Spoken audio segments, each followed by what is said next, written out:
Assalamualaikum warahmatullahi wabarakatuh. Perkenalkan, nama saya Yuniar Kusuma Nugrahani dengan NIM J4102100091 dari kelompok 3 Shift J. Pada praktikum teknologi kesehatan lingkungan kali ini dilakukan praktikum dengan pengambilan sampel air.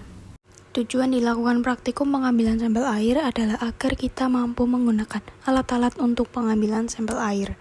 Berikut adalah langkah-langkah praktikum yang telah kelompok 3 lakukan. Yang pertama, dilakukan pengambilan sampel air dengan menggunakan alat pemberat. Pada langkah awal, menyiapkan botol pemberat dengan keadaan steril. Kemudian dibutuhkan 2 orang untuk melakukan pengambilan sampel air. 1 orang memegang tali merah dan 1 orang lagi memegang tali putih. Kemudian rapikan tali pemegang. Pegang handle botol di tangan kanan dan tangan kiri pegang tali ulur. Tali perlahan masuk ke dalam botol. Selanjutnya, ulur perlahan tali hingga masuk ke dalam sungai.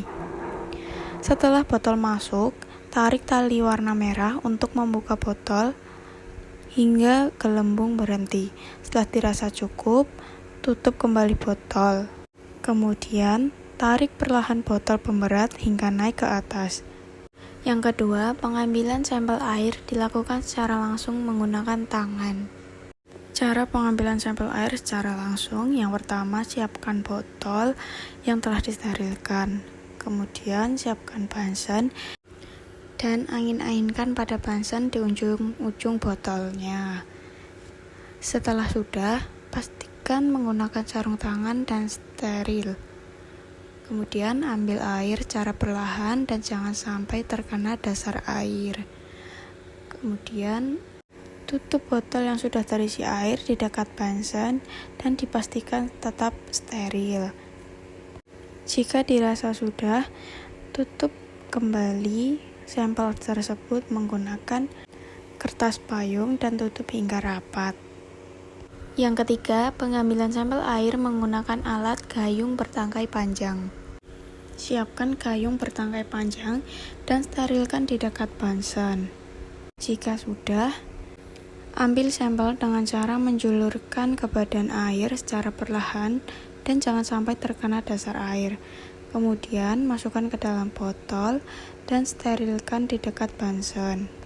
Kemudian jika dirasa sudah cukup untuk disterilkan, bungkus sampel air tersebut menggunakan kertas payung yang telah disediakan. Bungkus hingga rapat dan matikan bansen yang tadi hidup. Kemudian masukkan ke dalam botol pendingin yang telah disediakan dan simpan di dalam kotak tersebut lalu tutup. Kesimpulan yang didapat dari praktikum pengambilan sampel air yaitu air merupakan salah satu komponen yang penting dalam kehidupan. Sumber air meliputi sumber air permukiman dan air tanah. Dengan adanya praktikum pengambilan sampel air dapat meningkatkan pengetahuan mengenai cara pengambilan sampel air yang baik dan benar. Sekian. Terima kasih. Wassalamualaikum warahmatullahi wabarakatuh.